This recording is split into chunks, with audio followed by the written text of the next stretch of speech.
All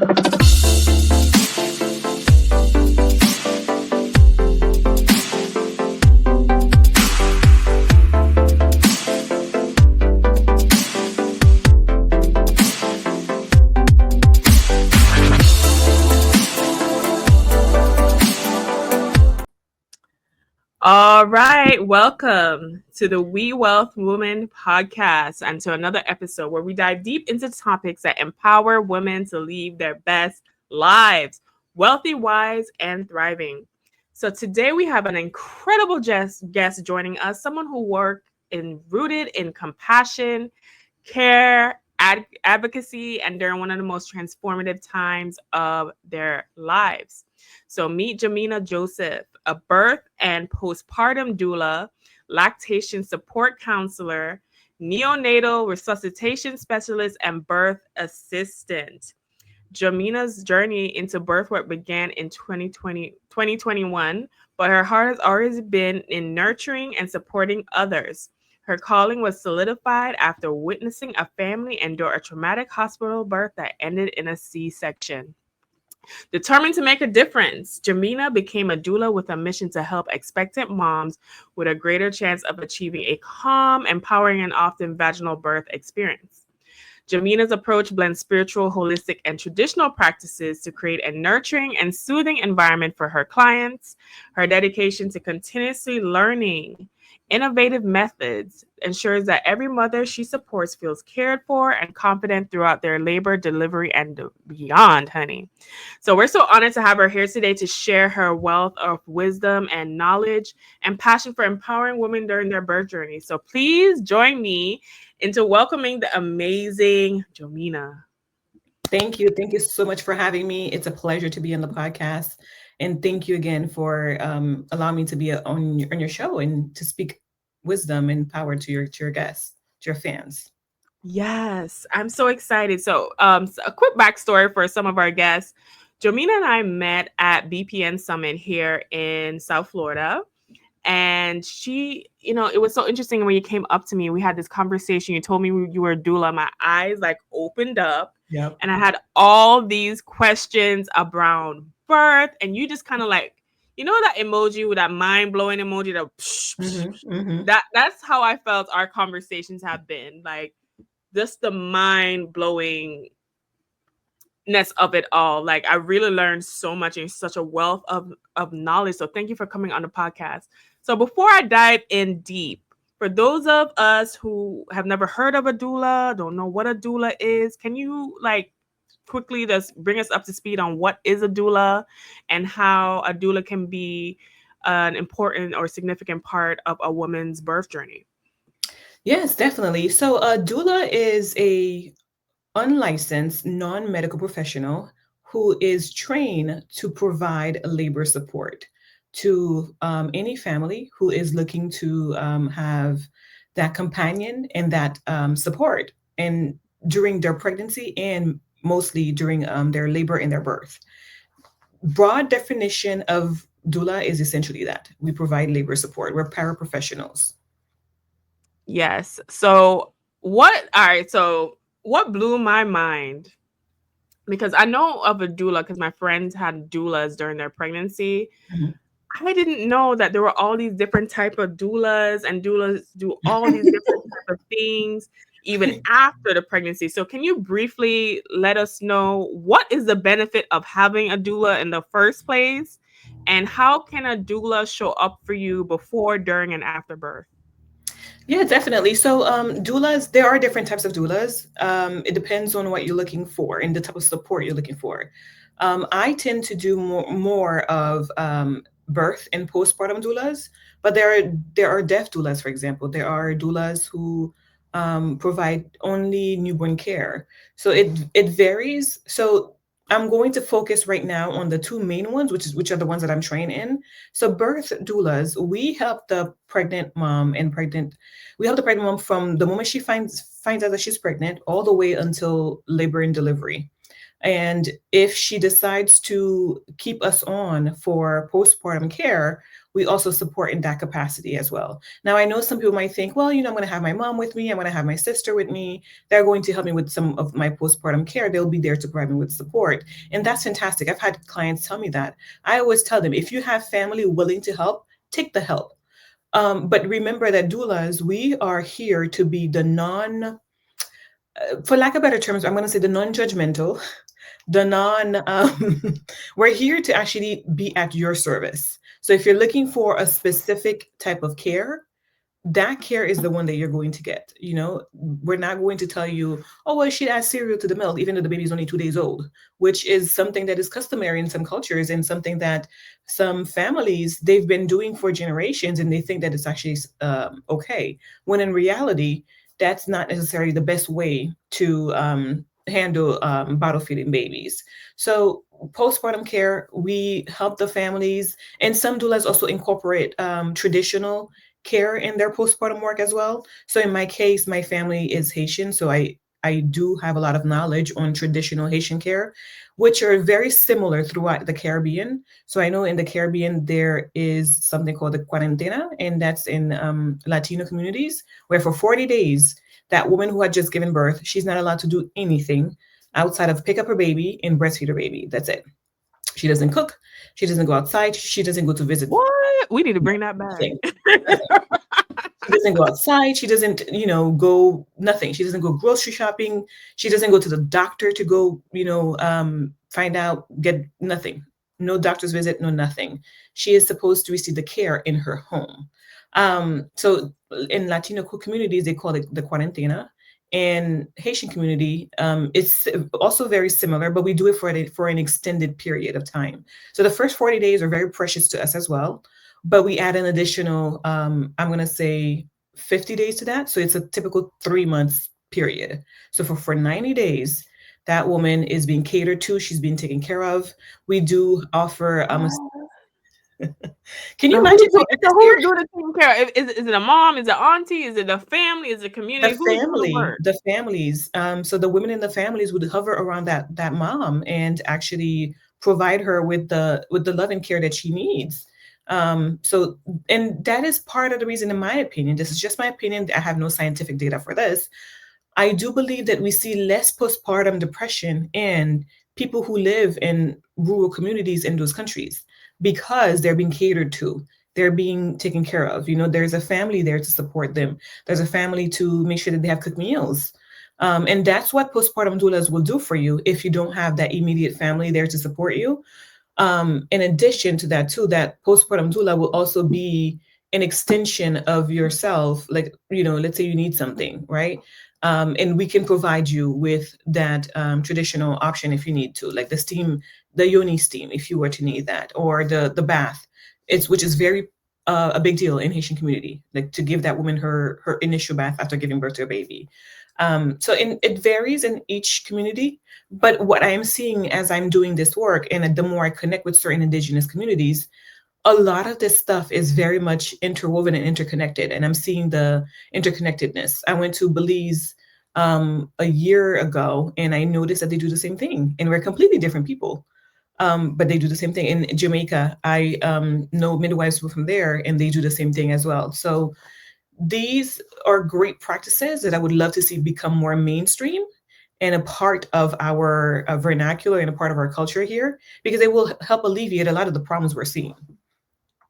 Right, because when you said that, I was like, that must, before you even said anything, I was like, that must reduce like postpartum depression, just being able to, because, Being loved birth on. is a traumatic experience. Like you're, I'm sure it's a lot. Like even meant to just process what just happened to you, you know? I understand your point of view, and I'm going to challenge you a little bit to with the word choices here. Okay. And instead of saying birth is a traumatic experience, Okay. I'm going to say that birth is especially if you're first time mom, Life birth, altering. a there you go. Birth is a life altering event, which it is. It is a spiritual event. It is an event where your body, it's a physical event too, because your body is changing, and your body is changing. You don't really know what's going on, especially if it's your first time. So having that doula who has done it before to help you and to remind you, hey, this is perfectly fine. You're okay. You don't need to stress about this thing right here, or maybe you need to think about this. Maybe you need to ask your doctor this question. And that's where we are. That's where my specialty lies. Really, it is in advocacy, but it's also in like your bouncing ball. Like you're checking with somebody who will provide you with information that is not necessarily rooted in a protocol or liability, but information that is rooted in experience and a truly deep care and knowledge for you. Right. And do you think that's the unique benefit of having a doula versus just relying on like your medical care through your doctor? That is what makes us different. I am a huge proponent of seeing, getting medical care, whether it's through a midwife or through your OBGYN. I'm a huge proponent for that. But remembering that, especially if you're going through the hospital construct, if you're going through that system, you have to keep in mind that the system was created to kind of like box you in, and they give Mhm. the same care to every single woman versus understanding that each woman is different and each woman needs to be approached to differently. Their care needs to look different. And that is why I prefer midwives, especially the Mhm. midwives who are, it doesn't matter how they're educated or how they're trained, but midwives who incorporate the indigenous and spiritual aspect in their work. It makes a Listen, huge difference. I want a midwife. I want a doula. I want everybody. I want I want everything. Like I feel like I'm such a baby. I already know myself. I'm like, listen, I'm gonna need all hands on deck, all support when I go through that process. But you briefly touched on something, and for our ladies who may be listening, can you help guide them? Because someone might ask, okay, what is the key difference between a doula, a midwife, an OBGYN, and how do they work together in like a birthing process? So thank you for that question because that is a question that I get a lot. So all three of us, we are there to support and care for the mom. However, we have different degrees and different degrees of how we can provide that care. So I'm going to start with a doula, which is somebody like myself. We provide, like I said, labor support. We're more of paraprofessionals. So we don't necessarily we're not licensed clinician. We are not able to write prescriptions. We're not able to do anything medical. We can't diagnose. We can't do any of that. We have a wealth of knowledge that we share with our families, and we are also able to connect with medical professionals and get you second opinion information, for example, right? That you wouldn't necessarily get from your primary doctor or from your midwife. Now, the midwife and the OBGYN, depending on the midwife's title, she is a person who is specialized, and she specializes in helping you deliver your baby. So she specializes in she's a licensed clinician. The midwife is able to write prescriptions. She's able to be there at your birth. She can do everything for you except a C-section. So midwives are not um, they're not credentialed to do C-section. Whereas your OBGYN, they are licensed clinician, just like the midwife. They can write prescriptions. They can do all of the medical stuff that you would need. And they're also surgeons. They're licensed to perform a C-section if you were to need it. So that is the main difference without going into too much of the details, because there are OBGYNs who specializes in maternal fetal medicine, which is more for high risk pregnancies. There are a lot of different other things in there too. But just the broad scope of it all, the main difference between all three of us is that doulas are not licensed, we're not clinicians. Midwives and OBGYNs are clinicians, and OBGYNs are able to do C-sections, midwives cannot. Okay, I'm so glad that you broke it down for us because I know a lot of women are gonna have a lot of questions. So, what I also want to talk about, oh my God, 'cause I know I'm just like throwing questions, but I just No, felt it's like okay. it's such a wealth of knowledge. Is that when it comes to patients' rights, right? And I think in a lot of situations we don't know what our rights are. What are some of the most important like patient rights women should know during pregnancy and birth? Whew. That is a big question because there are a lot of rights and there are a lot of rights, a lot of information that women should know.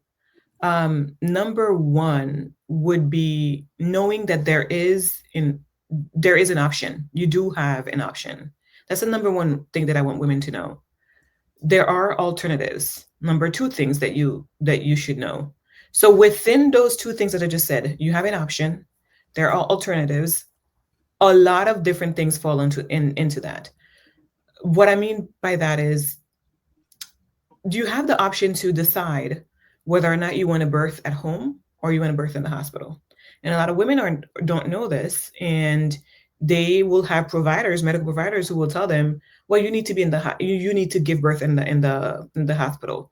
So much so that I saw a post not too long ago. I don't know how true that is, but it came up on my feed on social media that this woman has CPS being called on her because she decided to give birth to her baby at home. She's choosing to have a home birth, and I'm like, wait, what? I mean, I don't know all the details of that story. I'm just going based on what the headline said. And I'm Mm-hmm. like, that in itself is a problem. Like, if I want to give birth to my baby at home, I should be able to do so because I Right. want to respect the sanctity of this experience. So that right there is something that you need to be aware of. The alternative, knowing that you don't necessarily, if you are a perfectly healthy woman and your pregnancy is progressing fairly well, you don't necessarily need to be in a OBGYN practice. Maybe you need to see a midwife, and the midwife can provide you with that same level of prenatal care, help you deliver your baby, and maybe you birth at a birth center, which is a center that would have less intervention, and a center that would also encourage you, if they wanted, to support you at home. You know, so that is what I mean by there are alternatives and you have options.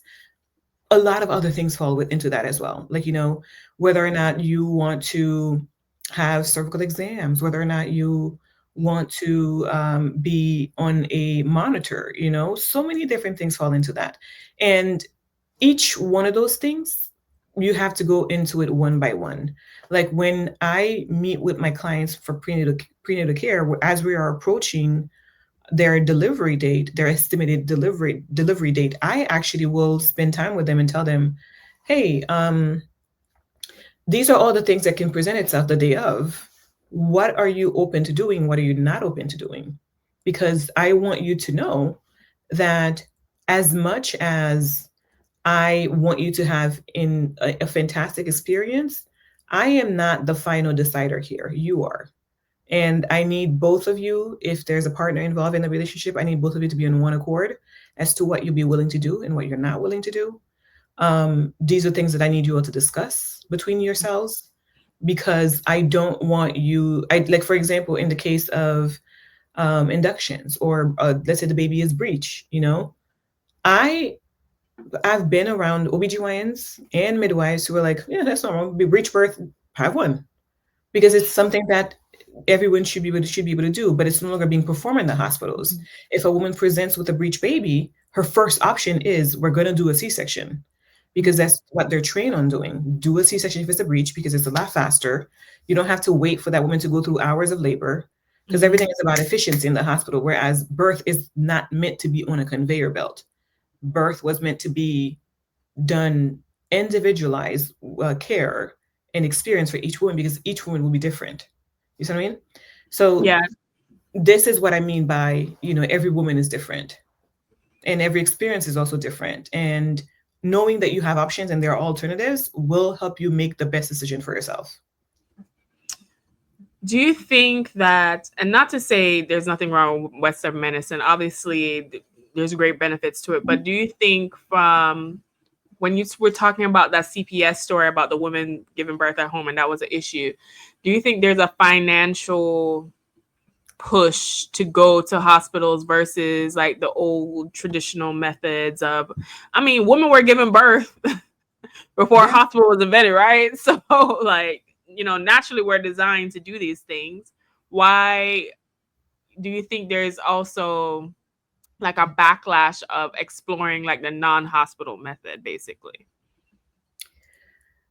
I am going to say yes to that question because of the way that it's being demonized right now. Mhm, mhm, Because of the way that it's being demonized, I'm going to say yes to that question.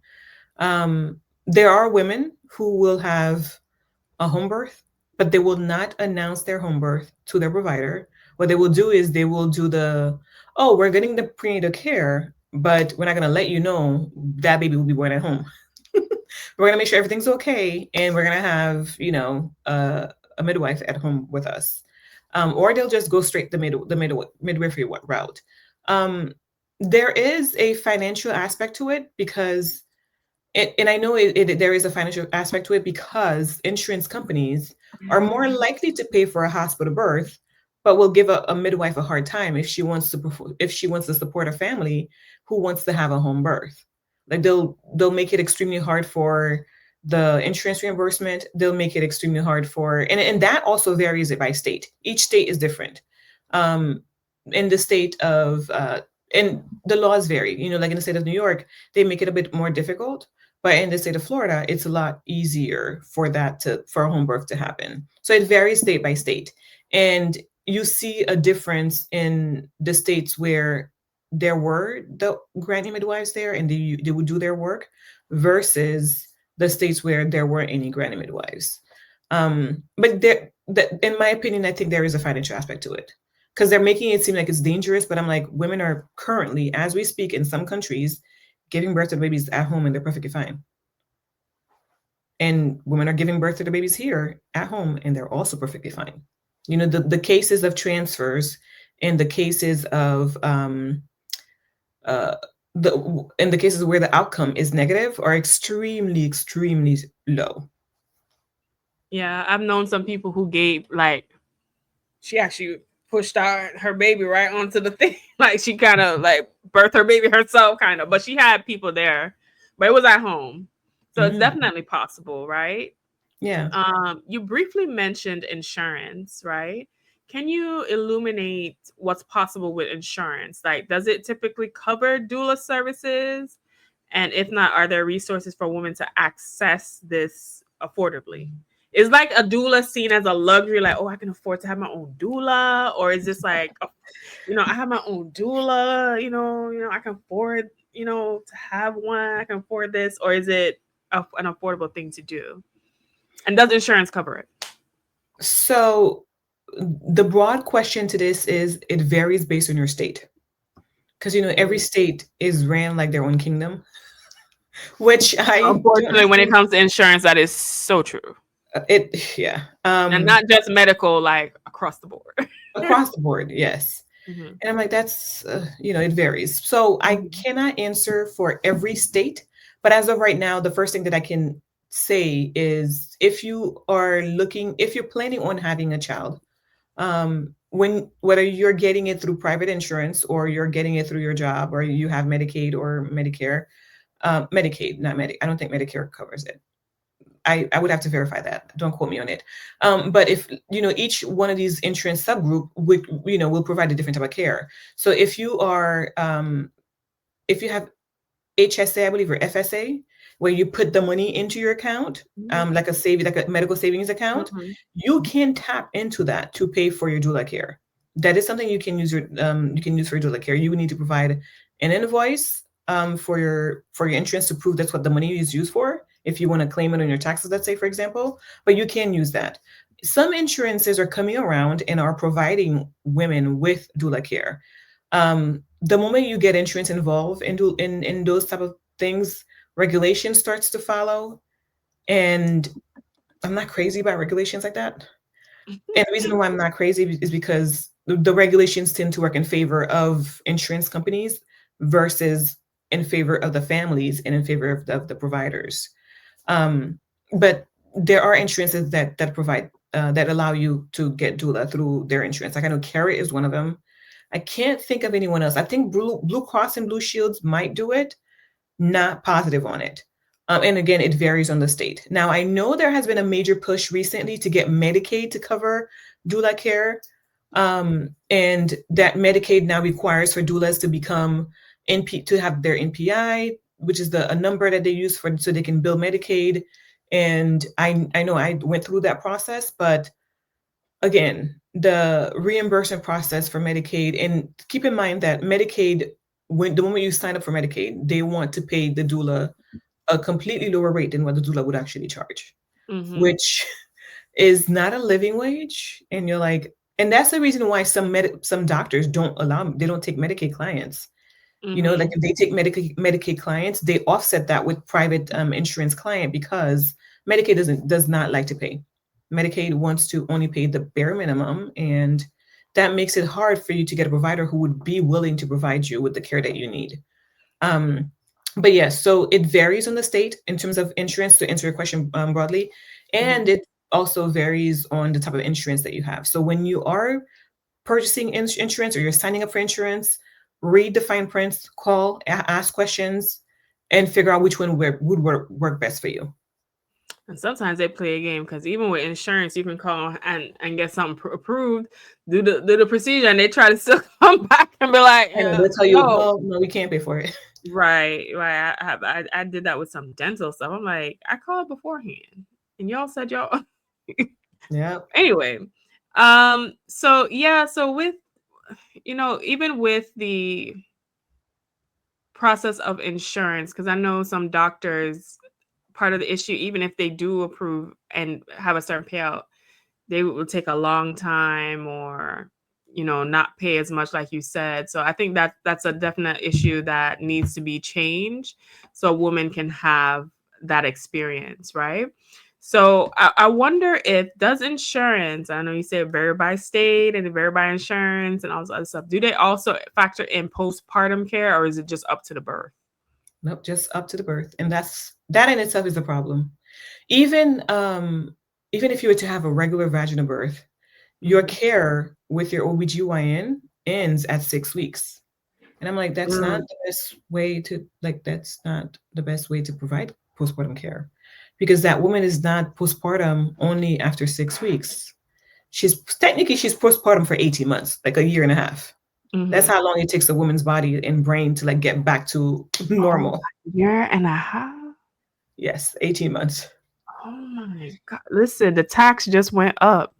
The tax just went up. Listen, any man who gonna marry me, the tax They better add. went up. Okay. Because push gifts and stuff like that. So my push Yep. gift just went up 18 months. And some women get pregnant again. Yeah, before that. It's Yeah. not recommended. Most midwives and medical professionals will not recommend getting pregnant before 12 months. That doesn't mean it's impossible. That doesn't mean you won't have a great experience with the second birth. It simply means that it's not optimal. You need to give your body time to recover between pregnancies. Um, I'm a firm believer that you should give your body time. But hey, if she wants to get pregnant 8 months after giving birth to the first baby, that's on you. Lord Jesus. My mindset, I might be the worst person. My mindset said, let me try with one first and see how it goes. Like that is how my mind is working. Let me do this the first time and let me think about it. Yeah, yeah. let me think about how this might go. Yeah, but that's how long it takes for your body to recover, your brain and body to recover and to snap back in a way. Mhm. So, but ideally, in an ideal perfect America, if I had my way, I would be like, I think your provider, not provider, sorry, your if you're working in a space where you actually needed to be, working and you were getting maternity leave, I think maternity leave should be at least 4 months. Other countries, they have at least a year, like Europe and stuff. They take a whole Some countries year. in Europe, they have a year, yes. I don't think America will ever be that place. And I'm not They being should. pessimistic. I'm like, we're too capitalistic. We're too, money driven. I don't think that's going to happen here. Um, Because but even with the leave, paid maternity leave is option, is not mandatory yeah, from a business standpoint. And usually, even with the leave, you're getting paid short-term disability from your insurance. So that's only a percentage of mhm. your pay plus whatever PTO you have saved up, and that's it. Well, that's the problem. I think that it should be 4 months, that which should be like it should be covered. Think about the taxes you're paying in this country. Like, why can't we get like at a minimum 4 months maternity leave? Like, just Or just the going first elsewhere, 3 months girl. the first three Don't go months, there. be normal and breastfeed your baby in peace. 4 months for you to, get back to somewhat yourself. And then you go back to work. Now, I know some companies. I was a doula for this woman. She got 6 months of maternity leave. Her company was giving her 6 months. And I'm like, wow, that's unheard of. And she said she is so grateful that she got 6 months because she was able to, like, it took her that long to recover. She didn't realize that she needed that much time to recover until her 6 months were over. And she's like, I'm grateful that I had 6 months because it took her 4 months to like get back to like her normal self.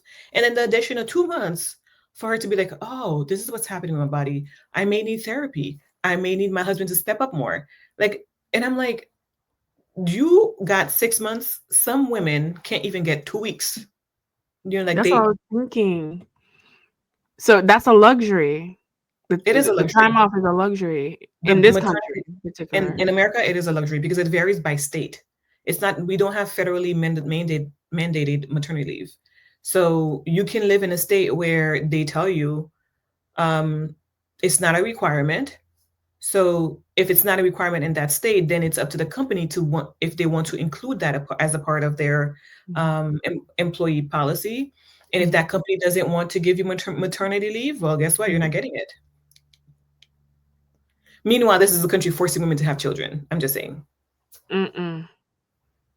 Mm-mm. Wow. That's insane to me. I think countries like Canada, countries like Italy, they get a year, girl. Yep. And their job's guaranteed. Their job is guaranteed when they come back. The Scamerica, honey, the Ghettorachi. Anyway, all right. What are the pros and cons of, because we talked about doula, we talked about midwifery, we talked about at the hospital, traditional medicine here. What are the pros and cons of having a home birth or a birthing center experience or hospital delivery? So that's the first question. The second question is there a particular type of delivery that you recommend the most? So I think I'm going to answer your second question first. Okay. If you ask me if there's a particular type of delivery that I recommend the most, my answer is going to be no. I don't recommend not one of them the most. Even though my personal preference, like if I were to get pregnant right now, I will have my baby at home. But I don't recommend one the most. And the reason why I don't recommend the most, because it depends on the health of the mother. If the mother is not in optimal shape before she got pregnant, I cannot tell that mom that you need to give birth at home or you need to give birth in the birthing center, because there are some complications that can arise during pregnancy that will require that woman to give birth in a hospital setting, because the hospital is like a cocoon in a way where whatever is going to go haywire, there's the OR right there. And they can quickly take you to the OR and quickly do what they need to do for you to get the baby out and save you if that needs to happen. So even with midwifery care, the mom has to qualify for midwifery care, and she also has to qualify for a birth center birth and qualify for a home birth. So for example, like let's say if a mom is showing signs of preeclampsia, she cannot give birth to her baby at home, nor can she give birth to her baby in a birth center. She needs to be in a hospital setting. Same if she has gestational diabetes. Those conditions require that she is in that space, which is the birth center. Sorry, not birth center, but the hospital space. That is the best environment for her. Now, what I recommend women do, I recommend that women prepare their bodies for pregnancy and birth. Because if you're not in optimal shape before you get pregnant, it's going to be extremely hard to get back in shape while you're pregnant. Okay, so what's the recommendation? You need to do exercise at least 30 minutes a day. Like, what's the rec? Well, it's not so much about, you're exercising or you fit or you're size two. No, it's not that. It's really about how's your blood pressure? Are you currently diabetic? Are you eating right? Are you mentally, are you okay? Like there are a lot of things that you need to do for conception and for pregnancy. Like if you have like there are women who have had a lot of surgeries because of fibroids. And Mhm. the more you do surgeries, the more you cut into the uterus, the more you're doing ablations and all of that, you're not necessarily making your uterus the ideal environment for Mhm. a growing pregnancy, because you now have this you have this thing now that is I forget what the terminology is. It's like a pre like pre-existing condition. You now Yeah. have this Mhm. pre-existing Mhm. condition that requires that you are monitored, that you have a high risk doctor monitoring you. So these are the different scenarios, and there are many other scenarios. It's not just one, but there are many other scenarios that will prevent a woman from having that optimal experience. But again, it will require that you have a conversation, that you connect with a provider ahead of time. And there are um, conception doulas too, like doulas who would help you with fertility and guide you and walk you through that process. Those women are more holistic and they do it more in the traditional way, but they Mhm. can definitely guide you through that process and allow you to become that person who is in not necessarily optimal shape, but in the best shape possible for you to have a good experience and a great outcome. Wow. Why do you think that doula, midwifery, those other options that are available to women, why do you think there's not a lot of awareness about it? Like, why do you think that is? Um, Or is that something unique to the Western United States, like in other countries that's like prevalent? so midwives are making a comeback. They're making a comeback not just in the U.S., but they're making a comeback in many other places. The World Health Organization just recently announced that we need to follow more of a traditional model of care, like the midwives do for women. And I'm like, but that's something that we should have been doing. The reason why in some countries midwives are no longer around is because at your recommendation, those countries got rid of their midwives. You got midwives who are locked up because their countries said, well, the the WHO said no midwives, so they got rid of the midwives. Um, the reason why they're making a comeback now, or what happened was, it's a historical process to essentially get rid of women out of medicine. Mm. And that's the short version of the story. This is something that took place many years ago, where in order to institutionalize birth and to industrialize birth, they had to get rid of the midwives, who are mainly women. The 99% of the midwives were women. They had to get rid of them in order to create a space for a male dominated field of medicine, because the field of obstetrics and gynecology, midwives used to do C-section. Midwives were the ones doing the C-sections. They used to be the ones to anything related to women's health. It was the midwives who would do it. But when came time for the field of medicine, when you had a bunch of men who were going to medical school, women were not allowed to go to medical school. They had a surplus of men, and they didn't know what to do with these men. So they're like, oh well, you can become a gynecologist, go take care of the women, go there. But in order for that to happen, they had to get rid of the women midwives. They had to get Mm. rid of them. If you did not, and it started by a smear campaign. They were saying the midwives were dirty. They didn't know what they were doing. That's the reason why you hear till this day a lot of people associate midwifery with witchcraft.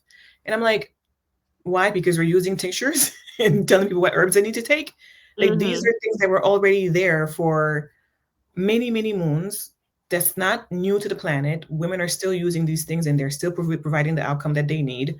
Um, But you still have people till this day who will tell you that oh, be careful with the midwife. If you see her using this and that, that's witchcraft. And I hear that a lot in religious communities, especially Mhm. Black religious people, Black Christians. And I'm Yeah. like, that's in itself is very patriarchal. Mhm. But at the same time, you have to understand where it's coming from. You know that this is a very it was intentional. But what we're seeing is you now have the like I would recommend there are quite a few movies that I would recommend watching so you get the historical context of it. Um, let me grab my phone so I can get you those Mhm. titles later on. But Mhm. one of them is the business of being born or business of birth. That's Oh one of them. wow. Yeah, it's I believe her name is Ricky, the lady who Ricky Lake. She actually Mhm. was the talk show host. Yeah, yeah, yeah, yeah. I remember her. So that's one of them. And there are many other movies out there too that I have to remember. There's Sisters on Amazon, Amazon Prime Video, and I can't think of any other titles right now. But they all talk about the fact that midwives were essentially phased out or pushed out of the medical system because they wanted to create space for a male-dominated field in the medical field, and that was the best way to do it. In America, unfortunately, we have seen a negative outcome for Black women specifically when it comes to birth, when they got rid of the granny midwives. They were the ones attending birth in the South. Women started, they knew what to do to take care of their communities. These women started going to the hospitals. And unfortunately for us, we have to deal with the industrialized version of birth. We also have to deal with the fact that, you know, the current system is not the ideal place right now, but we're also adding in the layer of racism to that. So it's like Mhm. we're being slapped left and right, Mhm. and removing the granny midwives there, some of them were not able to pass on their knowledge to the next generation. And you now find yourself in a space of we have the worst outcome in the US when it comes to giving birth. The Yeah, worst. maternal birth. Yeah. And that's something, listen, that's why the tax went up too. With that fact and all the risks. Listen, the tax. Okay, the birth tax went up high, but yeah, that's something our maternal um our birth rates, maternal death is significantly higher compared to like our counterparts, and that's something that you're already in a process where you're trying to as peacefully go through something, especially if it's your first time. You're probably scared as hell, like, whoo, let me Yeah. let me go through this. To have that in the back of your mind, I'm sure it does not provide any kind of peace whatsoever. So for what advice could you give to women who feel overwhelmed by birth, and it's like their first time, like they haven't had a baby before? I just found out I just peed on a stick. Went to the doctor. They confirmed I'm pregnant. Like, what is your advice for women who feel overwhelmed as first time like, birthers? I don't know if that's a word, but Yeah, future it's a mom. word, birthers. It is a word. What advice? Whew. I My first thought would be to remember that you stand on the shoulders of many other women who came before you and also did this. You stand on the shoulders of your mother, your grandmother, your great grandmother, and the great great great great great greats who came before you who did this so that you could be here. So it's something that you have the power to do, and it's something that you have to take charge of. And remember that this is your experience and you're the one in the driving vehicle, and remember not to give your power away to anyone. You are in charge. That is my first advice. My second advice would be to don't go crazy reading a bunch of books, because I see That there sounds are like something I would do too. there are a million books out there, and they're all saying essentially the same thing. And there are a million information, like the moment you get into this field, this pregnancy field, you're going to realize that there are it's information overload. There's a gazillion things out there, but the focus for you would be what do I need now the most? You need support. You need to make sure that you have a plan. And that plan can be, you know, who's going to take care of me for postpartum? Who is going to take care of me now, while I am, with while I'm pregnant? What's the plan? How is my partner going to receive help if he were to need the help? Mm-hmm. Um, and also, don't get so caught up in the nitty gritty and the daily stuff of buying stuff, because I noticed that a lot of women, they spend money, like a lot of money, thousands of dollars buying expensive stuff just for the kid to grow out of it, like in the next two days or 2 weeks. And I'm like, you could have spent that money on a doula. You could have spent Mm-hmm. that money on making sure you got the midwifery care that you need. Like focus on the important things, prioritize the priorities. That's important. And as you are reading information, as you are connecting with other women during that time, women who are like-minded, who will be there for you and support you, remember that, not everyone's experience is going to be yours. So some women are great at that. They were like, oh, I had a bad experience, I ended up with C-section, blah, blah, blah, blah, blah, and they start running their mouth, and they're projecting their negative experience onto you. Just remember to say, I take only what is mine. This is not mine. I return it back to sender. That's not mine. That's not going to be my Mm-hmm. experience. Um, and I say that because, it's easy to get caught up in the things. That's why part of the reason why I tend to not use certain words. Like I tend to not use the word traumatic or birth is traumatic. I tend to not say those things because birth was meant to be a joyful experience. I'm not going to say that it was meant to be, um, a blissful Pain experience, free. because no, I'm not going to say it's going to be pain free. You're going to experience a level of pain. And that pain is important because that's what's going to tell you how you're progressing. So Mm-hmm. my recommendation is to power through the pain, go through that pain. Don't There are definitely natural pain relievers that you can use. And if you are opting for the epidural, just remember the, alternative and the options, then do your research on it.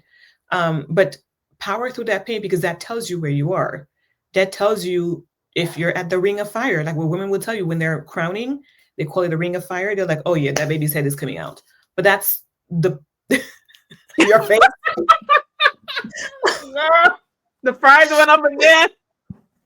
Your face. The fries went up again. I said, what?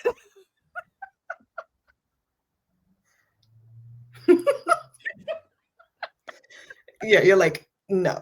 But that tells you that the head is about to come out, and you're like, and you know where you are during labor.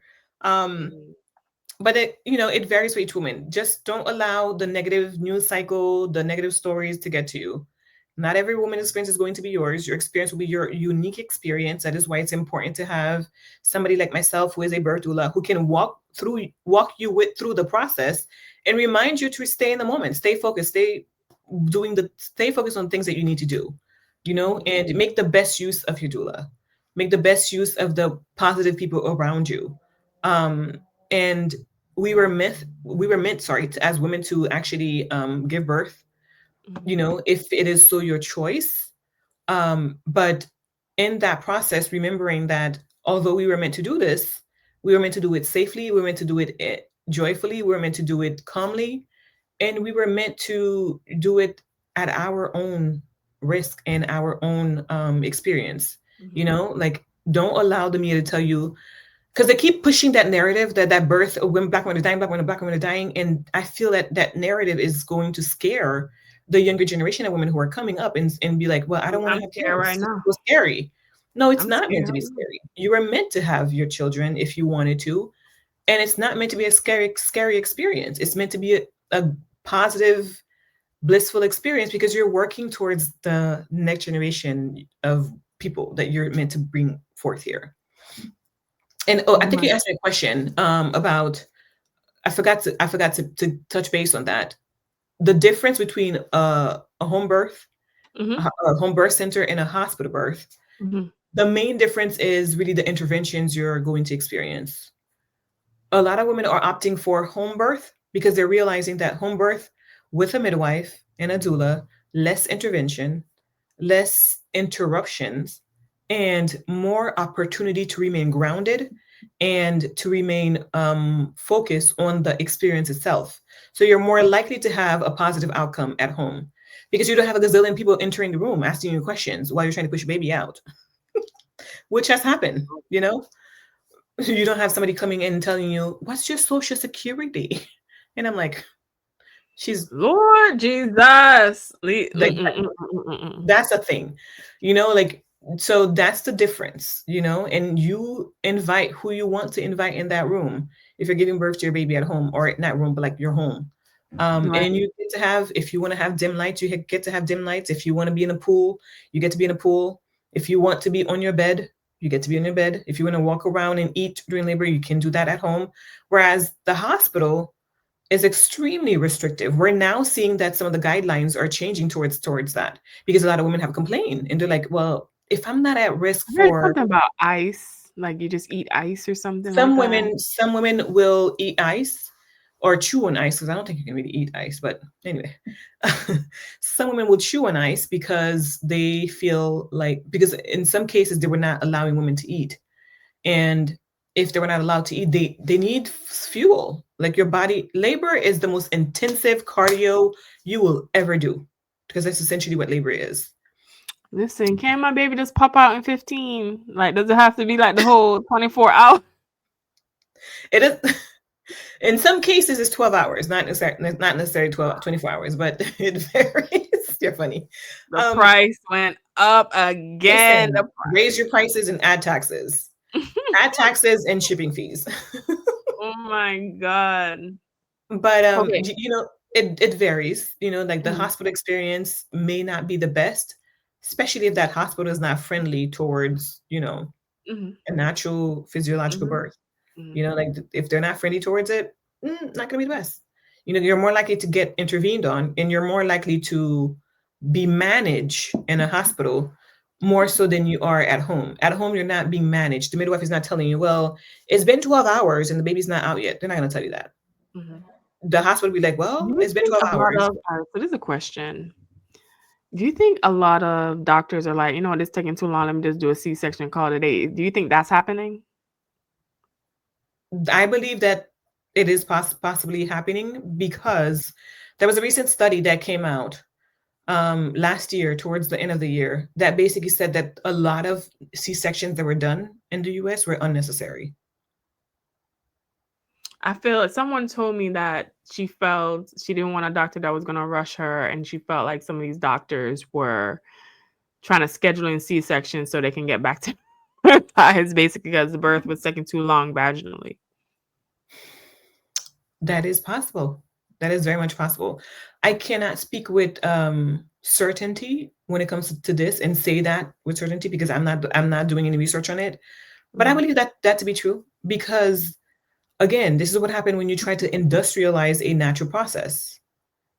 Birth was never meant to be with all these bells and whistles. It was never meant to be that. It was never meant to be industrialized. It was never meant to be institutionalized. It was meant to be an experience for a woman to have with the women around her of her choosing and to have that experience safely at home.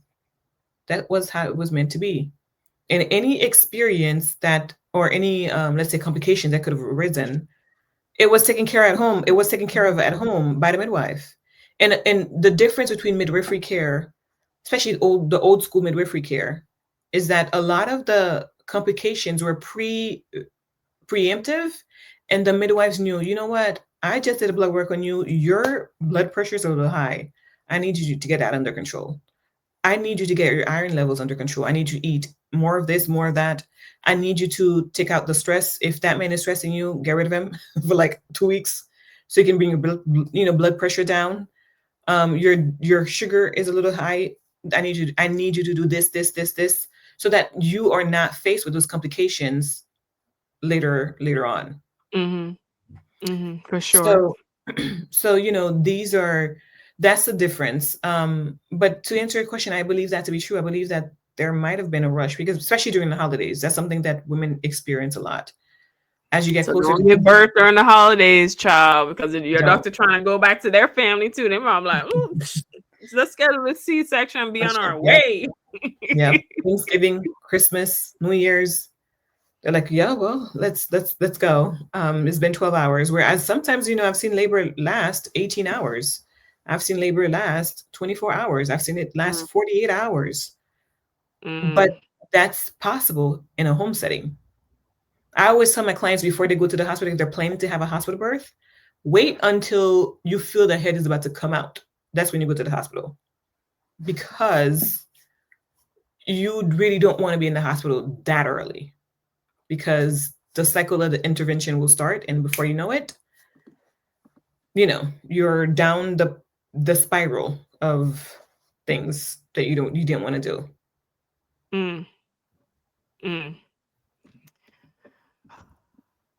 So much. All right, so we've talked about birth. We talked about the importance. We've covered a lot of knowledgeable topics. I know the ladies. Some of us a little vain. Some of us have a little vanity, and I throw myself in there. I saw on the website you had like this belly binding thing. Do you know what are all the things we can do to snatch it all back in, the Mm. snatch back? Okay, the snatch backery of it all. There are a lot of things that you can do. The belly binding is something that I recommend that you do during pregnancy, actually. During Mm, pregnancy, because what you're doing with the belly binding is that you're helping your abdomen muscles mhm. and that midsection muscles section, you're containing it as your body is growing, and your belly is growing to make space for a growing baby inside of you. So I recommend doing the belly binding then. But after birth, like a week after giving birth, if you're giving birth naturally, vaginally, then you can do belly binding service. You can also do a womb massage. You can also start doing your steam, after like a week after giving birth. Some women will start sooner. And I'm like, there really isn't a rush for that. If you want to have, you Should can we just live. be steaming in general? Should we just be should that be like how often is that, like a monthly practice, a weekly practice? After birth, after birth is more of a every 3 days practice and every week practice, and then you Is it like you're decrease it trying over to time. get the herbs and everything to naturally clean, like what does the vaginal steam do? So the vaginal steam will help your muscles, the blood, it will help the blood flow in that area, and actually help it with expediting healing for that area. And women who have torn during pregnancy or during labor, sorry, will experience great relief with the tearing in that section if they do a steam, because the heat will help with blood flow. And as you're doing that, it will help, with expediting the healing process. And it's just also a very soothing experience, you know? You can do it if you're not pregnant. I recommend doing it on a monthly basis after your cycle. And some women will do it after sexual activity. It varies for the woman. But each herb serves a purpose, and each one of them will do what it's supposed to do based on what you're looking to achieve, or the outcome you're Like looking for. calendula. What does Yes. that do? Calendula is actually very good for women who experience tearing, Mhm. because it's one of the ingredients that it actually goes back all the way to Egypt. But if you have a tear, or not a scar, but um, like a regular scar on your skin, right? Like, so you cut a regular cut on your skin, I should say. You can use it to actually heal that part that was cut. That is a great herb that is almost in every postpartum steam herbal blends that I make. Yeah. I have a bag of like herbs for like a steam. Like I Hmm. bought like a steam thing, but I just couldn't fully get into it. How doing it at home, I was like, maybe if I went to a place, I'll do it more often. Do it But at I home. noticed, I looked in the bag, I was like, oh, there's calendula in here. There's, different stuff in here in the blend that I have. Mhm. Yeah. Yeah, I recommend doing it at home. I don't recommend doing it in a space, because if you do it at home, you have your own your own steam Hmm. bowl, or Hmm. because they Hmm. sell them. Um, there is a company that I really like, Magic V Steam. Hmm. She makes the sitting stools, and she has the steam bags. She has that. I recommend doing something like this and do it at home because it's also meant to be a spiritual experience for you too. Like Mm. I'm not necessarily crazy about communal steaming. Oh yeah, yeah, yeah. I know there was these vaginal steam places that popped up like when it was like super super trendy at the time. Hmm. Um, but yeah. So I think we discussed a lot. Oh my god, the knowledge was knowledging. The tax went up during our conversation as usual. Thank you so much for coming on. Can you share your final thoughts? Like, what is your last message for your parting messages for the listeners, and where can the good people find you? And what do you offer? Like, I'm sure you offer services and everything like that. I definitely do. So I offer birth and postpartum services. And I have a journal that's for sale. It's on my website. It's a gratitude journal. And I created it because I realized that again, it goes back to what I was talking about, how women were just not they were not prioritizing the priorities. Like they were busy with Mhm. everything else on the planet. They were busy with, buying clothes and diapers, which are all needed, but they were not documenting the event. So the gratitude journal is actually meant to be a it's meant to be a reminder to just stay focused. And it's a weekly gratitude journal. You document your journey as you are going through from the first trimester all the way to lactation. And it also has a lot of questions on there as well to remind you to stay focused and to start preparing for the things that you need to prepare for. And I also offer yoni steam, herbal, sorry, not herbal. I offer belly binding, especially after giving birth. And belly binding is great whether you've had a vaginal birth or a C-section. A C-section, I always ask clients to delay starting those services until about your 6 weeks checkup because you want to make sure that your scar has healed correctly, that things are good there before signing up for those services. Mm. Okay, okay, okay. And what's your website again? Like you wanna My website is welcominghands.com, Mhm. and all of my services will be listed there. And you'll also see what I offer and what I've been about. Yes. Oh my God. And she is well worth it. Just the interview alone, I can tell Jomina is a girl. Okay, for all doula services, girl, I'm gonna hit you up as soon as I have a bun in the oven. I'm like, Jomina, girl, we need to get this on, pay the deposit, honey, because whoo, I'm gonna need like someone to hold my hand through the process. Yes. So we are grateful that Jomina, a wonderful guest, a doula, welcoming hands, was with us today for the We Wealth Women podcast. Please be sure to follow us and like, comment, and subscribe to wherever you are watching or listening to this podcast. We had such a lovely guest today, and I just want all the women and even some of the men, because I know I have men listen to the podcast as well. I just want you guys to know that whatever you decide, especially when it comes to birth, that do what's best for you and your health. And at all levels of care and affordability, you deserve to have the best experience. And Jomina has highlighted ways that we can do that.